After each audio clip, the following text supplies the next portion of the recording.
팔레스타인 지역에 가면 높은 그 북방 지역에 산이 하나 있습니다. 헬몬 산이라고 대략 높이가 한 3,000m 정도 되는 좀 높은 산이죠. 근데 그 헬몬 산에서 그 차갑게 식어진 그 기류가 밑으로 내려오면서 그 수면보다 낮은 요단강 계곡에서의 그 따뜻한 바람과 마주치게 되면 큰 바람이 일어나게 됩니다. 굉장히 무서운 광풍이 일어난다고 그래요. 이것을 항상 갈릴리 사람들이 두려워하고 또 근심거리이기도 했다고 합니다. 자, 오늘 본문은 이 바람 때문에 생겨난 일입니다. 하루 종일 사역을 마치고 난 뒤에 피곤한 몸을 뱃전에 기대고 깊이 잠이 드신 예수님을 모시고 제자들이 갈릴리 바다를 건너가다가 이 예기치 못한 광풍을 만나게 된 것입니다. 그날따라 그 광풍이 굉장히 크게 불었던 것 같아요. 광풍이 얼마나 무서웠는지 우리가 읽은 본문 23절을 보면 광풍이 호수로 내리치매라는 부분이 있습니다. 사정없이 바람이 불어닥치는 모습을 말하는 거죠. 평생의 바다에 익숙한 제자들이었고 평생을 고기잡이에 익숙한 그 제자들이었지만 늘 이 바람 앞에 손을 쓸 수 없을 정도가 되었습니다. 노를 저어도 배는 앞으로 나아가지를 못하고 물을 아무리 퍼내어도 물은 자꾸 되돌아와서 배가 점점 가라앉는 것 같은 불안을 감추지 못하자 제자들이 주무시고 계시는 예수님을 흔들어 깨우면서 주여 주여 우리가 죽게 되었나이다 라고 소리를 질렀습니다. 우리가 세상을 살다 보면 삶이 흔들릴 때가 있습니다. 마치 풍랑을 만난 배처럼 우리의 인생이 걷잡을 수 없을 정도로 흔들릴 때가 있죠. 우리의 인생이 흔들릴 때 위험한 것은 사실은 흔들리는 것 자체 때문이 아닙니다. 인생이 흔들릴 때 우리가 정신을 잃고 방향을 놓치는 것이 더 위험한 것입니다. 우리가 바라보아야 할 방향을 놓치는 것이 문제죠. 우리가 어디를 바라보느냐가 중요합니다. 우리가 바라봐야 할 곳이 정확하게 바라보아지게 되면 아무 문제가 없습니다. 근데 삶이 흔들리면서 바라봐야 할 것이 희미해질 때가 있습니다. 시선도 방향도 놓치는 거죠. 등산할 때 길을 잃게 되면 오히려 높은 곳으로 올라가서 내가 지금 어디에 서 있는지 어디쯤 와 있는지 그것을 확인하는 작업이 중요합니다. 길을 걸어갈 때도 마찬가지예요. 길을 걸어가다가 어려움이 생겨나게 되면 헤맬 수도 있습니다. 그러나 방향을 잡게 되면 그 방향을 놓치게 다시 원점으로 돌리게 되죠. 제자들은 지금 풍랑 앞에서 우리가 죽겠나이다 소리를 지르고 있습니다. 그런데 주님이 주무시고 계시는 거예요. 예수님께서 뭔가 조치를 취하셔야 할 텐데 주무시는 것이 제자들의 마음에는 들지가 않습니다. 우리가 신앙생활을 하다 보면 우리의 생각과 다르게 행동하시는 주님과 마주칠 때가 있습니다. 내가 기대하는 예수님이 아닐 때가 많죠. 우리의 신앙이 얽히게 되는 것은 주님의 기대와 우리의 기대가 부딪힐 때입니다. 주님은 주무시는 것을 통해서 기대하시는 것이 있으셨습니다. 근데 제자들은 다른 것을 기대하고 있는 거예요. 제자들은 주님께서 풍랑 속에 있는 자신들을 도와줄 것이라고 기대를 했는데 주님은 전혀 도와주시지 않은 채 그냥 주무시고만 계신 것입니다. 그래서 제자들은 불안해했습니다. 신앙생활을 하다 보면 결정적인 순간에 하나님이 주무시는 것 같이 느껴질 때가 있습니다. 가장 힘들고 어려운 순간에 하나님이 보이지를 않으시는 것입니다. 그럴 때 도대체 주님은 믿을 만한 분이신가? 힘든 순간에 주님은 나와 전혀 상관없이 보이시게 될 때 사람들은 낙심하게 됩니다. 제자들은 풍랑으로 인해서 죽을 지경에 놓였습니다. 근데 주님은 지금 주무십니다. 말이 되지 않죠. 그러나 이것은 전적으로 오해입니다. 우리 신앙에 있어서 가장 큰 어려움은 하나님에 대한 오해가 있을 때입니다. 사람에 대한 오해는 주님이 풀어주실 수가 있는데 하나님에 대한 오해는 하나님이 풀어주시지가 않습니다. 하나님에 대한 오해가 있게 되면 신앙의 큰 위기를 맞이하게 됩니다. 주님께서 주무신다라는 것이 제자들의 눈에는 못마땅하게 보이지만 위기 속에서 해야 할 일이 무엇인지를 제자들에게 지금 가르쳐주고 계시는 것입니다. 주는 우리가 문제를 만났을 때 혹은 우리의 삶이 흔들릴 때 우리는 전적으로 하나님을 신뢰하는 훈련을 해야 된다는 것입니다. 신앙에 있어서 이 부분이 굉장히 중요한 부분이에요. 우리가 신앙의 길을 가다 보면 내가 무엇인가 할 수 있을 것 같고 나에게 능력이 있는 것 같고 대단한 것 같고 그럴 때 아무런 문제가 없어 보이기도 합니다. 평소에. 근데 결정적인 순간이 오면 내가 가진 것이 아무 소용이 없다는 것을 깨닫게 됩니다. 내가 가진 힘, 내가 가진 재능, 경험, 재산 이 모든 것이 아무 소용이 없다는 것을 깨닫게 되죠. 인생의 풍랑이 일어날 때 절대 한계에 부딪히면서 삶이 요동칠 때 우리 인생은 수동태임을 깨닫게 됩니다. 수동태. 내가 주체가 아니라는 것입니다. 그러면 내가 하는 것이 아니고 하나님이 하시는 것을 바라봐야 된다는 거예요.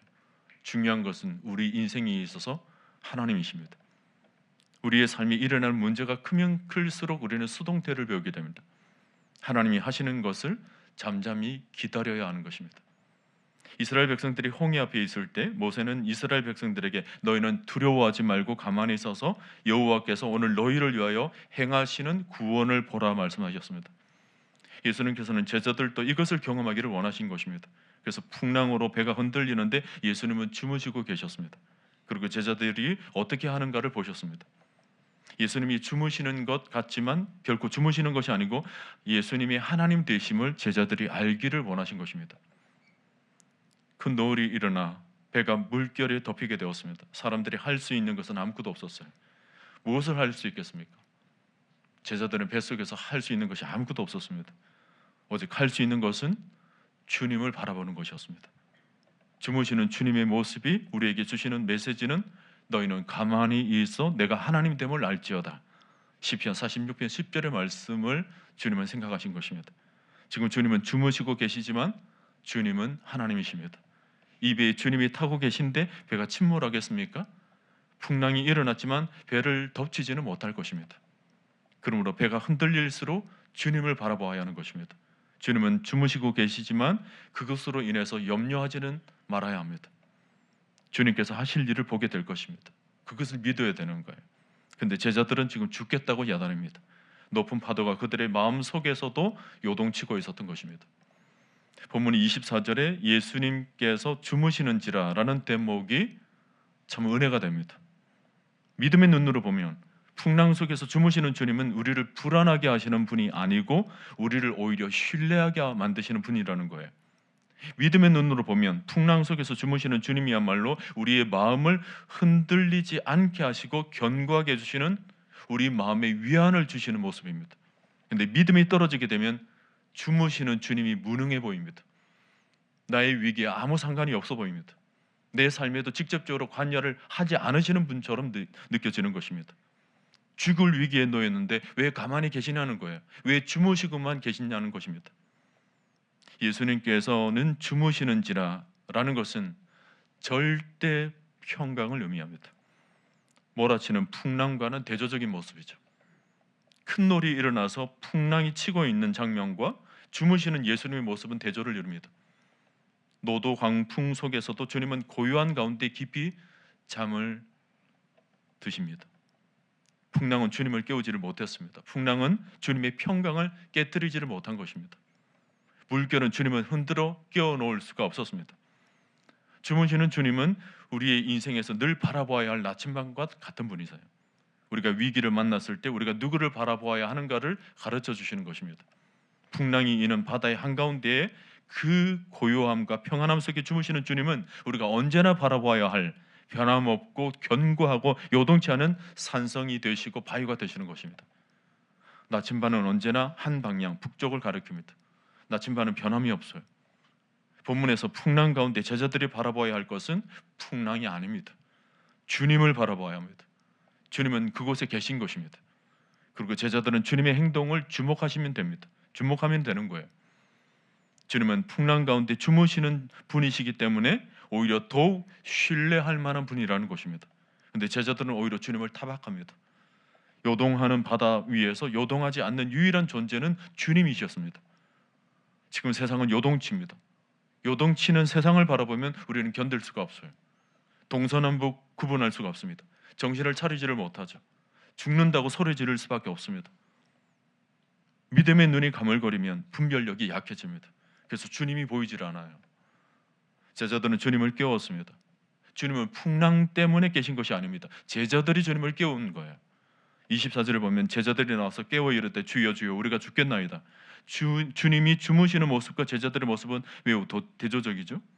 왜 주님은 풍랑 속에서는 주무셨는데 제자들이 깨울 때는 일어나셨을까요? 주님이 일어나셨다면 큰 풍랑에 의해 이미 일어나셨을 것입니다. 제자들이 죽겠다라고 소리칠 정도의 풍랑이라면 주님이 이미 그 풍랑 속에서 일어나고도 남아 있었을 것입니다. 그러나 주님은 풍랑보다 크신 분이시기 때문에 풍랑으로 인해서 일어나실 필요는 없으셨습니다. 아무리 큰 풍랑이라 하더라도 한순간에 잠재우실 수 있는 분이셨습니다. 주님이 잠에서 일어나신 이유는 믿음 없는 제자들 때문이었습니다.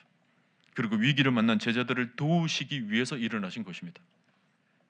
그리고 예수님께서는 제자들에게 너희 믿음이 어디 있느냐 말씀하십니다. 마태복음서를 보면 어찌하여 무서워하느냐 믿음이 적은 자들아 라고 책망하십니다. 믿음이 작다라는 것은 일어난 사건보다도 주님을 작게 보았다는 것을 의미합니다. 믿음이 크다면 일어난 사건보다 주님이 크게 보여야 했을 것입니다.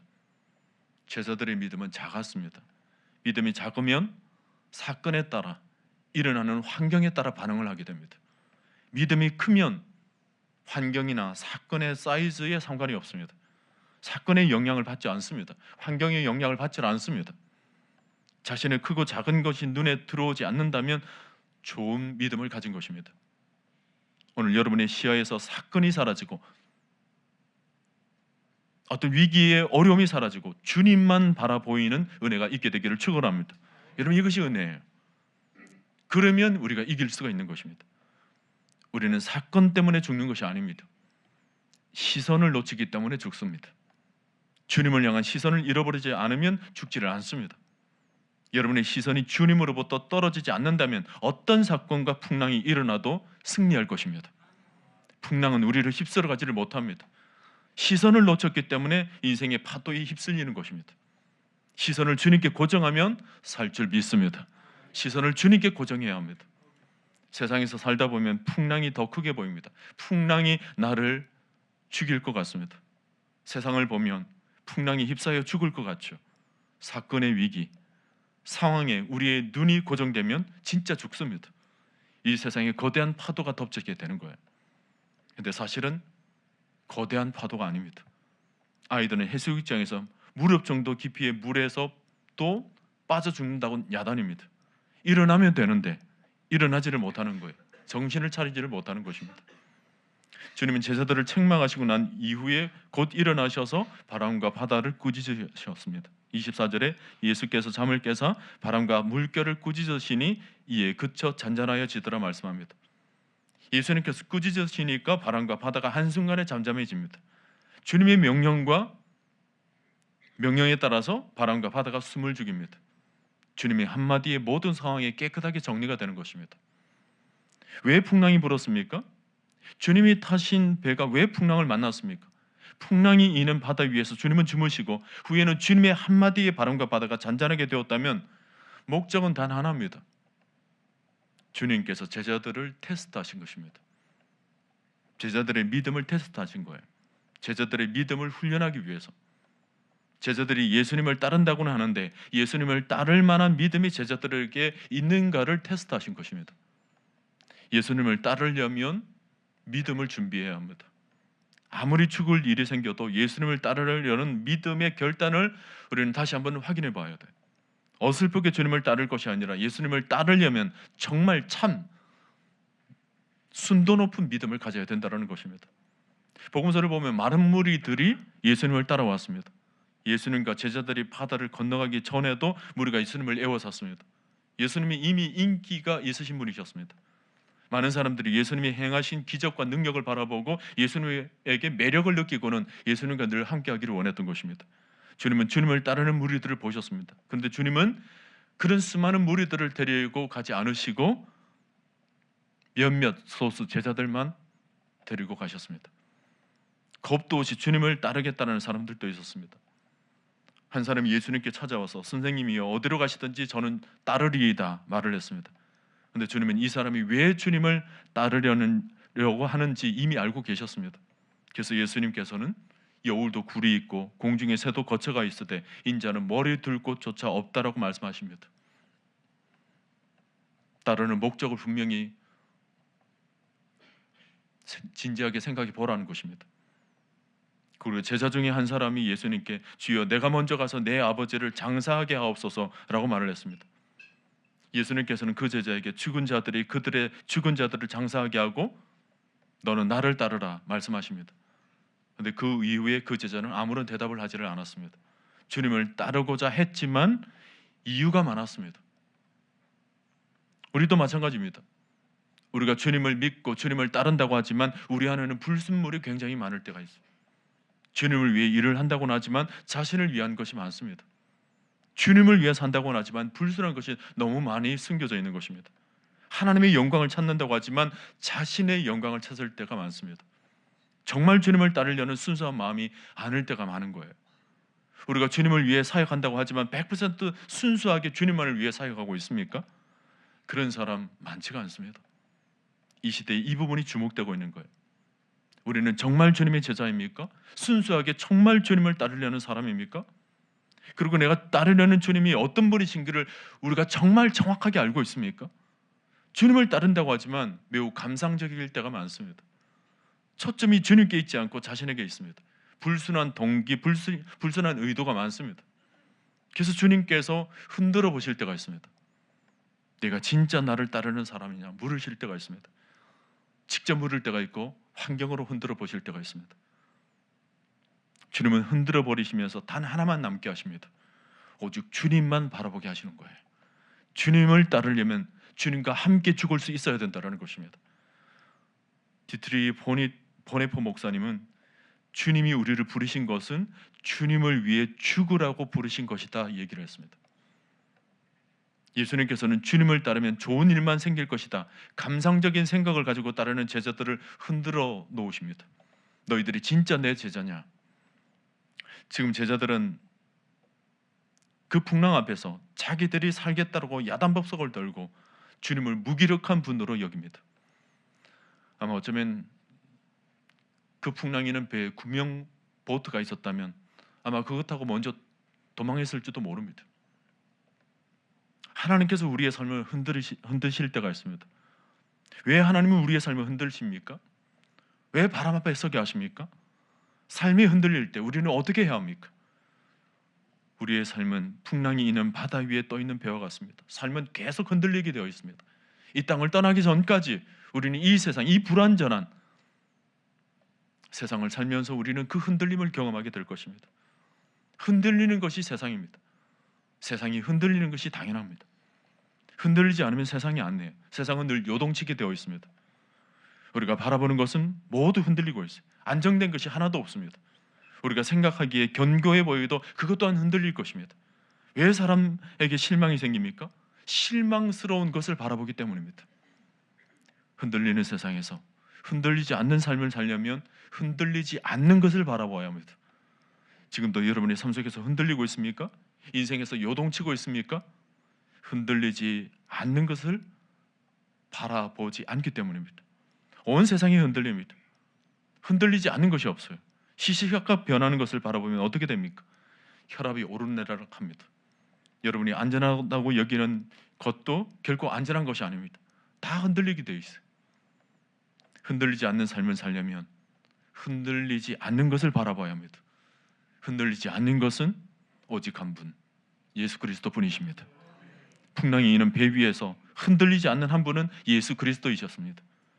요동하는 세상에서 요동하지 않으신 한 분은 예수 그리스도이셨습니다. 우리는 흔들리는 세상에서 흔들리지 않으시는 예수 그리스도께 우리의 시선을 집중시켜야 합니다. 파도를 보지 말고 오히려 고요히 주무시는 주님을 바라봐야 합니다. 주님이 주무신다는 것이 원망, 불평의 대상입니까? 그렇지가 않습니다.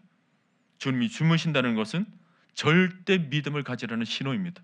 너희들은 걱정할 것 없이 풍랑 때문에 흔들리지 말고 그 속에서 고요히 잠을 자고 있는 나를 보아하라는 것입니다.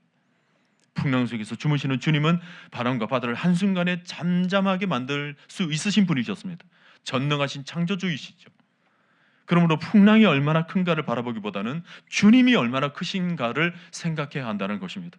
근데 제자들은 풍랑의 크기를 측정하는데 주님이 얼마나 크신 분인가를 측정하지는 못합니다. 주무시는 주님은 무심한 분이 아니고 오히려 안심시키시는 분이셨습니다. 울렁이는 파도에서 주님이 잠을 자고 계신다면 제자들은 오히려 즉각적으로 알아차려야 합니다. 주님이 얼마나 크신 분이시기에 이런 풍랑에도 전혀 요동치 않고 잠을 주무시는가? 여러분 지금 인생의 풍랑 가운데 있으십니까? 오히려 그런 풍랑 속에서 주님을 더 생각할 수 있기를 바랍니다. 풍랑이 커져갈 때 우리의 믿음은 시험을 받습니다. 여러분의 삶에 풍랑이 지금 일고 있습니까? 풍랑 속에서 주님을 바라보는 시선을 잃지 않게 되기를 축원합니다. 풍랑 속에서 주님을 놓치면 큰일 납니다. 문제가 터져 어려움이 커져갈 때 우리는 어디를 바라봐야 합니까? 우리의 인생은 우리가 보는 쪽으로 기울어지게 되어 있습니다. 우리가 바라보는 곳에 우리 마음이 빼앗기게 되어 있어요. 우리가 보는 것이 우리의 인생이 되는 것이고 우리의 믿음의 대상이 되어버리는 것입니다. 우리의 인생은 나의 시선이 머무는 곳에서부터 기울어지게 됩니다. 그리고 기울어진 곳에서 우리 인생은 결론 지어지게 되는 거예요. 요트는 복원력이 굉장히 강합니다. 배 밑쪽에 배의 중심을 잡아주는 납덩어리가 있기 때문입니다. 배가 한쪽으로 쏠리는 현상을 막아줍니다. 그래서 배가 크지 않아도 넓은 바다를 건너갈 수 있는 이유는 바로 그 요트 배 밑속에 있는 그 납덩어리 때문에 그렇습니다. 여러분 우리 마음속에 있는 믿음이 이와 같습니다. 믿음은 한쪽으로 쏠리는 현상을 막아줍니다. 그래서 우리가 한쪽으로 기울어지게 되면 이내 복원시켜주게 되죠. 이게 믿음입니다. 풍랑이 거대하게 몰려올 때 풍랑을 바라보게 되면 쏠려지게 되어 있어요. 넘어지게 됩니다. 그때 믿음이 우리의 모든 마음을 또 우리의 모든 삶을 복원시키는 것입니다. 쏠리는 현상을 막아줍니다. 그래서 우리는 완전히 침몰하지를 않습니다. 우리를 복원시켜주는 것이 우리의 믿음인 것입니다. 오늘 밤 여러분 믿음을 붙잡을 수 있기를 바랍니다. 우리의 삶에 어려움이 올 때 우리의 시선을 주님께 두면 우리의 믿음이 복원됩니다. 전능하신 주님을 바라보고 주님을 신뢰할 때 주님이 우리의 중심을 잡아주시는 것입니다. 그래서 우리가 풍랑에 휩싸이지 않고 다시 일어나 항해를 할 수가 있습니다. 지금 우리는 인생을 항해하고 있습니다.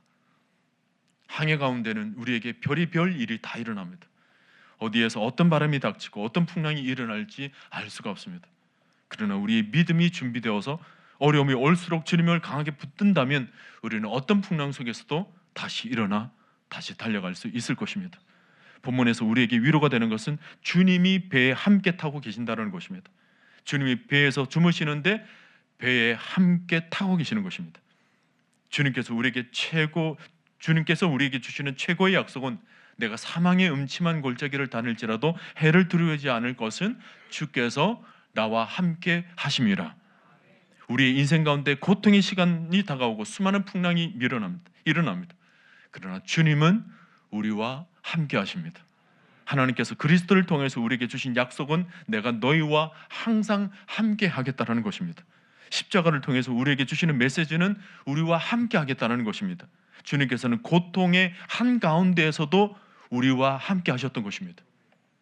그러므로 어떤 풍랑, 어떤 사건, 어떤 어려움 속에서도 우리 인생을 덮칠 수 없습니다. 주님이 우리와 함께 하시기 때문입니다. 주님은 우리를 떠나시지 않으십니다. 그러므로 우리는 주님 곁에 주님께 시선을 고정하고 우리는 주님을 바라봐야 합니다. 그리고 우리는 방향을 잃지 말아야 합니다. 우리의 방향이 주님께로 향하기만 한다면 어떤 사건과 어떤 풍랑 속에서도 우리는 쓰러질 수가 없는 것입니다.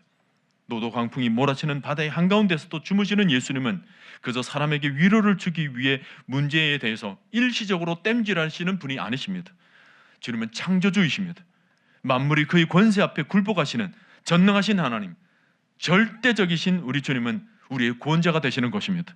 풍랑이 이는 세상에서 흔들리는 삶을 살아가고 있다면 우리와 함께 하시는 분이 누구신지를 다시 확인하는 은혜가 여러분 가운데 있게 되기를 바랍니다. 주님께서 주무신다고 해서 주님이 가만히 계신다고 생각해서는 안 됩니다. 그것은 불신앙이에요. 지금 하나님이 자신이 원하는 대로 움직여주지 않는다고 해서 하나님이 주무시고 계시는 것이 아닙니다. 며칠 동안 기도했는데 하나님은 전혀 응답이 없으시고 지구 바깥에서 팔짱을 끼고 물끄러우니 나를 그냥 바라만 보고 계시는 무력하신 분이 아니시라는 것입니다. 지금 풍랑과 고난 속에 있는 가운데 주님이 주무시는 것처럼 보이지만 주님은 우리의 믿음을 테스트하고 계시는 것입니다. 우리가 풍랑 속에서도 주님을 바라보고 있는가를 테스트하는 것입니다. 흔들리는 세상을 바라보고 있는가, 흔들리지 않는 주님을 바라보는가를 테스트하십니다. 우리가 그 테스트에 무사히 통과해야 되는 것입니다. 풍랑은 앞으로도 계속 될 것입니다. 우리 인생에 있어서 계속 일어나는 것이 풍랑입니다. 여러분, 그럴 때 더 이상 두려워하지 마십시오. 오히려 주님을 향한 믿음으로 당당히 바람 앞에 서시기를 바랍니다. 주님이 우리가 함께하는 한 우리가 풍랑 이는 일 때문에 죽는 일이 없을 것입니다. 우리의 삶 속에서 이런 수많은 풍랑들, 어려움들 주님께서 함께 하시는 한 침몰하지 않을 것입니다. 우리 인생이 풍랑이 끊임없이 몰아치지만 주님이 우리의 삶에 함께 하신다는 것을 오늘 여러분 기억할 수 있기를 바랍니다. 주님은 풍랑보다도 바람보다도 크신 분이십니다. 주님은 바람을 잔잔케 하실 것입니다. 만약 바람을 잔잔케 하시지 않으실지라도 우리로 하여금 오히려 그 바람을 타고 비상하게 만들 것입니다. 그 믿음으로 이제 우리는 바람이 일는 그런 풍랑 앞에서도 우리는 전혀 두려워할 필요가 없습니다. 바람을 대하는 태도가 달라져야 하는 것입니다. 일반적으로 바닷가에 사는 사람들은 바람을 두려워합니다. 바람이 일 때마다 고통스러워합니다. 삶에 대해서 걱정도 하기도 합니다. 근데 남해 거제도 인근에 바람의 언덕이라는 곳이 있습니다. 거기서는 남해에서 불어오는 그 바람도 거세게 몰아치지만 그러나 만 지역이 되다 보니까 양쪽으로 밀려오는 바람이 한 곳으로 모여져서 깔때기처럼 불어닥칩니다. 바람이 얼마나 거세게 불어내는지 그 언덕의 이름이 바람의 언덕이 되었습니다. 근데 그 바람에서 지금 수많은 관광객들이 그곳에 가서 사진도 찍고 즐거이 즐기다가 옵니다.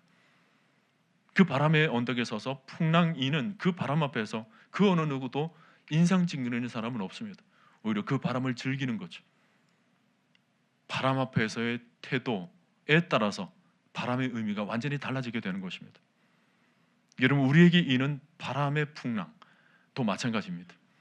수많은 인생의 바람 앞에서 우리가 어떤 태도를 가지고 바람 앞에 설 것인가? 오늘 여러분 믿음으로 서시기를 바랍니다. 믿음으로 서게 되면 우리 인생을 즐길 수가 있습니다. 믿음으로 서게 되면 그 바람 앞에서도 우리는 찬송할 수 있게 되는 것입니다. 믿음으로 서게 되면 어떤 풍랑이 일더라도 우리는 그 속에서 오히려 믿음의 날개를 달고 높이 비상할 수 있는 것입니다. 오늘 주님은 제자들을 테스트했지만 이 본문을 가지고 오늘 우리들에게도 분명히 말씀하고 계십니다. 너희가 당당히 바람 앞에 서라. 그 바람 앞에서 주님을 신뢰하며 너끈히 그 믿음을 붙잡고 비상하는 믿음을 가지라고 우리에게 권면하고 있는 것입니다.